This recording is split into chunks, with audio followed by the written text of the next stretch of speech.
اس کے بعد میں نے یہ بات عرض کی کہ دیکھیے آپ کو یہ پہلے پتا ہونا چاہیے شہادت گواہی یہ ہے کیا، آپ کو پتا ہونا چاہیے یہ ہے کیا چیز۔ سب سے پہلے یہ سمجھ لیجئے کہ شہادت اور گواہی در حقیقت عبادت ہے، یہ ایک فریضہ ہے۔ اگر کسی نے کسی معاملے کو دیکھا ہے اور مثال کے طور پر زمین میری ہے، آپ نے دیکھا ہوا ہے، اب کوئی اور شخص آ کر کے غصب کرتا ہے، آپ کو پتا ہے کہ بھائی یہ زمین تو فلانے کی نہیں ہے، اس نے غصب کیا ہوا ہے، یہ غاصب ہے، زمین میری ہے، تو اب یہ شہادت ایک فریضہ ہے، ایک ذمہ داری ہے۔ جس کو پتا ہے اس کے ذمہ شرعاً یہ لازم ہے کہ وہ عدالت میں جائے اور جا کر کے یہ گواہی دے کہ بھائی میں دیکھتا آ رہا ہوں پچھلے 40 سال سے 50 سال سے یہ زمین ان کی ہے۔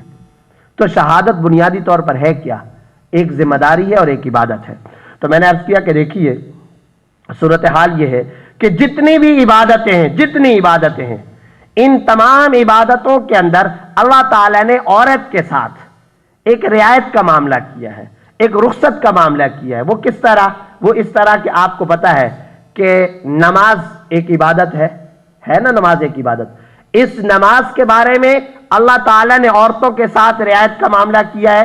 مہینے کے اندر کئی مخصوص ایام ہوتے ہیں جس میں عورت نماز ادا نہیں کرتی ہے، یہ معاملہ ہے یا نہیں؟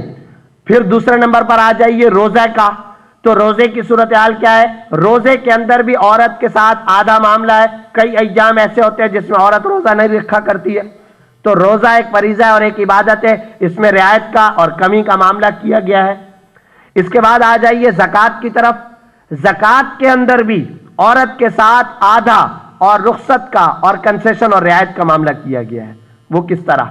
وہ اس طرح شاہ ولی اللہ صاحب رحمۃ اللہ علیہ نے لکھا ہے کہ مرد کے ذمے آپ کو پتا ہے بہت ساری ذمہ داریاں ہوتی ہیں۔ اگر ایک مرد ہے وہ شوہر ہے تو آپ کو پتا ہے کہ شوہر پر اپنا نان نفقہ اور خرچہ بھی ہے، بیوی کا نان نفقہ اور خرچہ بھی ہے، شوہر پر اپنے بچوں کا بھی خرچہ ہے، ان کی ٹیوشن، ان کی فیسیں، ان کا پیسہ، ان کا علاج معالجہ، ان کا قیام، ان کا طعام، ان کا لباس، یہ سارے اخراجات شوہر پر اور والد پر ہیں یا نہیں ہیں؟ ہیں۔ لیکن اس کے مقابلے میں عورت پر کسی کا بھی خرچہ واجب نہیں ہے۔ کسی کا خرچہ ہے؟ کسی کا بھی خرچہ نہیں ہے، کسی کا خرچہ نہیں۔ حتیٰ کہ اگر کروڑ پتی بھی عورت ہے، شریعت نے حکم دے کر کے رکھا ہوا ہے اگر کروڑ پتی بھی عورت ہے اس کا تمام تر خرچہ شوہر کے ذمے ہے۔ آج کل یہ اعتراض تو کیا جاتا ہے نا کہ اسلام خواتین کے حقوق نعوذ باللہ پامال کرتا ہے، تو آپ دیکھ رہے ہیں سب سے زیادہ بڑا مسئلہ معاش کا مسئلہ ہے، اور اسلام عورتوں کو معاش کے مسئلے سے آزاد کر رہا ہے یا نہیں کر رہا؟ اور عورت کے اوپر تو اپنا خرچہ بھی واجب نہیں ہے، بچوں کا خرچہ تو کہاں سے واجب ہوتا، اس کے اوپر تو اپنا بھی خرچہ واجب نہیں ہے۔ اب عقل کا تقاضا یہ تھا، قیاس کا، دانش کا تقاضا یہ تھا کہ جب عورت پر اپنا بھی خرچہ نہیں ہے، بچوں کا بھی خرچہ نہیں ہے، شوہر کا بھی خرچہ نہیں، کسی کا بھی خرچہ نہیں، تو اب اگر عورت کے پاس مال آ جاتا، پیسہ بہت زیادہ آ جاتا، تو اس کے اوپر 2.5% زکوٰۃ واجب نہیں ہونی چاہیے تھی، اس کے اوپر زیادہ زکوٰۃ واجب ہونی چاہیے تھی یا نہیں؟ کیونکہ شوہر کے پاس اگر مال ہے تو 2.5% زکوٰۃ واجب ہے۔ تو شاہ ولی اللہ صاحب رحمۃ اللہ علیہ نے یہ نکتہ لکھا ہے کہ عورت پر عقل کا تقاضا یہ تھا کہ جب اس کے پاس ذاتی مال زیادہ ہوتا تو اس کے اوپر زیادہ زکوٰۃ واجب ہوتی، لیکن آپ کو پتا ہے مرد ہو یا عورت ہو اللہ تعالیٰ نے صرف 2.5% زکوٰۃ واجب کی ہے۔ تو اب آپ نے دیکھا نماز کے اندر کمی، روزے میں کمی، زکوٰۃ میں کمی، حج کے اندر بھی کمی ہے۔ اگر ایک مرد ہے اس کے پاس پیسہ آ گیا ہے، اتنا پیسہ آ گیا ہے وہ مکہ مکرمہ جا سکتا ہے اور آ سکتا ہے، اور اس کو کوئی کمپینین میسر نہ آئے، کوئی حج کا گروپ اس کو میسر نہ آئے، تب بھی اس کے اوپر حج فرض ہوگا یا حج فرض نہیں ہوگا؟ حج فرض ہوگا۔ وہ جائے گا، اس کے ذمہ ہے کہ جاؤ تمہارے پاس پیسہ ہے، استطاعت ہے، زمین ہے، پلاٹ ہے، مال ہے، جاؤ جا کر کے حج کر کے آؤ۔ لیکن اگر ایک طرف ایک عورت کروڑ پتی ہے، ارب پتی ہے، اگر اس کو محرم میسر نہیں ہے تو کیا اس کے اوپر حج فرض ہے؟ حج فرض نہیں ہے۔ تو اب آپ نے دیکھا نماز میں کمی، روزے میں کمی، زکوٰۃ میں کمی، حج کے اندر کمی۔ جہاد کی طرف آ جائیے، مردوں پر جہاد مختلف حالات میں فرض ہوتا ہے، عورتوں پر جہاد فرض ہی نہیں ہوتا، جمعہ فرض نہیں ہوتا، کتنے سارے شریعت کے احکام ہیں جو عورتوں پر فرض نہیں ہوتے، اب نہیں فرض ہوتے۔ تو میں نے عرض کیا کہ دیکھو ان ساری چیزوں میں عورتیں بڑی خوش ہیں، اور ان ساری چیزوں پر عورتیں بڑی مطمئن ہیں اور ان کو بڑی مسرت اور خوشی حاصل ہے۔ اب جب شہادت اور گواہی یہ بھی ایک طرح کی عبادت ہے، یہ بھی ایک طرح کی ذمہ داری ہے، جب اس میں کمی کی گئی تو پھر پوری دنیا کے اندر مستشرقین اور مغربی پروپیگنڈا اٹھ رہا ہے کہ جی عورت کی گواہی آدھی کیوں، عورت کی گواہی آدھی کیوں۔ ان تمام چیزوں میں آدھا کیا گیا، کمی کی گئی تو وہ قبول ہے، اور اگر گواہی کے اندر اس کو آدھا کیا گیا تو وہ ناقابل قبول ہو گیا۔ یہ کون سا معیار ہے؟ اور یاد رکھنے کی بات ہے کہ اللہ تعالی، یہ جب گواہی ایک عبادت ہے، جب یہ ایک ذمہ داری ہے، تو عبادت کس کی جاتی ہے؟ اللہ تعالیٰ کی عبادت کی جاتی ہے۔ تو اللہ تعالیٰ کی طرف سے یہ گواہی اور یہ عبادت ایک ذمہ داری ہے، تو بھائی خوش ہونا چاہیے کہ کسی فرد کو اگر اللہ تعالیٰ نے عبادت میں کمی کر لی، اس کی ذمہ داریاں کم کر لی ہیں، تو یہ تو بہت خوشی کی بات ہے یا اعتراض کی بات ہے؟ یہ تو خوشی کی بات ہے، مسرت کا مقام ہے۔ ابھی ہم نے عشاء کی نماز پڑھنی ہے تھوڑی دیر کے بعد، اگر مجھے ابھی یہ کہہ دیا جائے کہ بھائی آپ نے عشاء کی نماز 4 رکعتیں نہیں پڑھنی ہے، 2 رکعتیں پڑھنی ہے، تو بہت خوشی کی بات ہوگی۔ خوشی کی بات ہوگی یا نہیں؟ اگر اللہ تعالیٰ کی طرف سے فرض کرو کہ یہ فرض ہو جائے۔ پھر یہ دیکھنا چاہیے کہ اللہ تعالیٰ نے عورت کو توقیر دی ہے، عورت کو ایک شاندار مقام دیا ہے۔ روڈ کے اوپر اگر کوئی ایکسیڈنٹ ہو رہا ہے، کوئی قتل ہو رہا ہے، تو اگر عورت کے اوپر بھی وہ تمام تر ذمہ داری ہوں جو مرد کے اوپر ہے، تو اب کیا طریقہ ہوگا؟ گویا کہ یہ عورت دیکھ چکی ہے، اب اس عورت کے ذمے ہے جائے سیدھا عدالت میں اور جج کی پیشی اختیار کرے، پتہ کرے، بتایا گیا جی جج صاحب فلاں ٹائم آئیں گے، باہر بینچ پر انتظار کرے، اور پھر اس کے بعد پتہ چلا جی آج جمعہ، ہفتہ اتوار ہے، چھٹی ہے، پھر فلاں ٹائم پر آ جائے، پھر اس موقع پہ جج صاحب مصروف ہیں، پھر فلاں پیشی ہے، پھر فلاں پیشی ہے، اب عورت جا رہی ہے، دھکے کھا رہی ہے۔ بتائیے یہ اس کے ساتھ توقیر کا معاملہ ہو رہا ہے یا تحقیر کا معاملہ ہو رہا ہے؟ یہ اس کے ساتھ ذمہ داریاں اس کے اوپر لاگو کر کے اس کو دکھ اور تکلیف کا موقع دیا جا رہا ہے یا اس کے ساتھ سہولت کا موقع ہے؟ ظاہر ہے کہ یہ تکلیف ہے، رسپانسبلٹی ہے۔ اب مسلم نوجوان کو اس اعتراض پہ کھڑے ہو جانا چاہیے، وہ پکار پکار کر کے کہے عورت کی گواہی کو جو آدھا کیا گیا، ارے بھائی یہ گواہی رائٹ نہیں ہے، رسپانسبلٹی ہے، یہ حق نہیں ہے، یہ ذمہ داری ہے، یہ آسان چیز نہیں ہے، یہ مشکل چیز ہے۔ عورت کو مقام بلند مل رہا ہے، تحقیر نہیں ہے عورت کی، یہ توقیر ہے، یہ اس کی عزت ہے۔ اسلام کے اندر کوئی حکم ایسا نہیں دیا گیا جو عقل کے برخلاف ہو، جو انسان کے حقوق پامال کرتا ہو، اور آج وہ چیمپئن بنے بیٹھے انسانی حقوق کا، وہ علم بلند کر رہے ہیں، اور ہم کو کہا جاتا ہے جی ہم انسانی حقوق کو تباہ کر رہے ہیں۔ عورتوں کے حقوق کے بارے میں عام طور پر اعتراض ہے نہیں؟ یہ اعتراض ہر چینل پر، یہ اعتراض ہے ہر جگہ پر، یہ اعتراض ہے عورتوں کے حقوق، عورتوں کے حقوق۔ میں کہا کرتا ہوں خدا کی قسم، یہ مغرب زدہ چند این جی اوز، پرمنٹ قسم کی تنخواہ دار خواتین کبھی اسلام آباد کی سڑکوں پر آپ کو کتبے اٹھائے ہوئے نظر آتی ہیں، کبھی آپ کو لاہور اور کراچی کی سڑکوں پر نظر آتی ہیں، جو ریئل عورتوں کے حقوق ہیں وہ عطا فرمائے ہیں اصل کے اندر محمد الرسول اللہ صلی اللہ علیہ وسلم نے۔ اصل حقوق آپ صلی اللہ علیہ وسلم نے عطا فرمائے ہیں۔ کبھی عورتوں کو، آپ حیران ہوں گے اگر تاریخ کا پس منظر، یہ موقع نہیں ہے، یہ موضوع نہیں ہے، ورنہ صرف خواتین کے حقوق پر میں بات کرتا تو ایک تفصیلی موقع اس کے لیے چاہیے تھا۔ یونان کے اندر آپ حضرات کے لیے انتہائی حیرت کی بات ہوگی، بعثت نبوت سے پہلے سب سے بڑا فلسفہ یونان کا مشہور تھا، جس کی آج تک کتابیں لائبریریوں کے اندر پھیلی ہوئی ہیں، فلسفہ۔ اور یونان کے فلاسفر کی ترکی کے اندر اس زمانے میں، بعثت سے پہلے کی بات بتا رہا ہوں، 3 دن تک کانفرنس چلتی رہی ہے۔ اس کانفرنس کا ٹاپک اور عنوان آپ کو پتہ ہے کیا تھا؟ عورت انسان ہے یا انسان نہیں ہے، یہ ٹاپک تھا۔ رومن امپائر کے فلاسفر اس پر بحث کر رہے تھے، عورت انسان ہے یا نہیں ہے۔ اور آپ کو یہ بھی پتا ہونا چاہیے ان فلاسفروں کی 3 دن کی کانفرنس کے بعد مولانا علی میاں صاحب رحمۃ اللہ علیہ کی کتاب اٹھا کر دیکھ لیجئے، ماذا خسر العالم بانحطاط المسلمین کے اندر انہوں نے لکھا ہے انسانی دنیا پر مسلمانوں کے عروج و زوال کا اثر۔ اس کتاب کے اندر انہوں نے لکھا ہے کہ